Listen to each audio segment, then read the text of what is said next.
স্কুলের পাঁচিল তুলতে ক্রাউড ফান্ডিং। স্কুলের ব্যাংক অ্যাকাউন্টের কিউআর কোড দেওয়া হয়েছে সোশ্যাল মিডিয়ায়, চাওয়া হয়েছে সেখানে আর্থিক সাহায্য। শিউরের বেনি মাধব ইনস্টিটিউশনের বক্তব্য, স্কুলের মাঠে যাতে বহিরাগতরা ঢুকতে না পারে তার জন্যই পাঁচিল তোলা দরকার, আর সেই পাঁচিলের জন্যই ক্রাউড ফান্ডিং।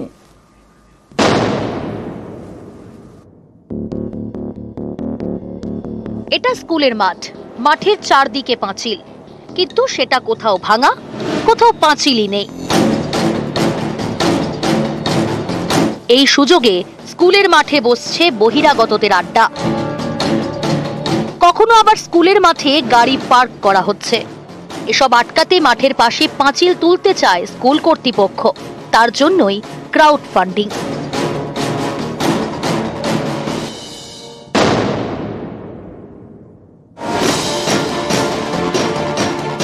বীরভূমের শিউরিতে বেনি মাধব ইনস্টিটিউশন, বড় রাস্তার পাশে স্কুলের মাঠ। এই মাঠের পাশে পাঁচিল দিতে প্রয়োজন প্রায় 30 লক্ষ টাকা। অত টাকা তো স্কুলের ফান্ডে নেই, তাহলে টাকা আসবে কোথা থেকে? এর জন্য এবার ক্রাউড ফান্ডিং।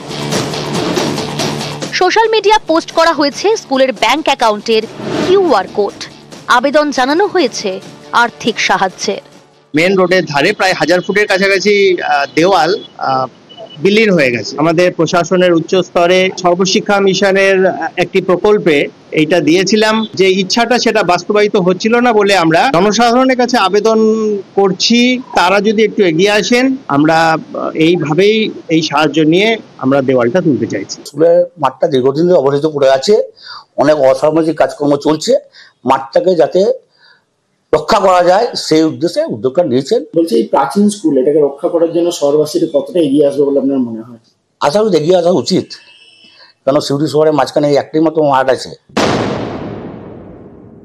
হেড স্যার আমাদের এটা একটা উদ্যোগ নিয়ে পাঁচিলটা দেওয়ার শুরু করেছেন, এবং আমরা প্রাথমিক প্রত্যেক টিচার একটা টাকা দিচ্ছি, এবং সেই টাকাতেই প্রথম আমাদের এই পাঁচিলটা করতে চলেছি।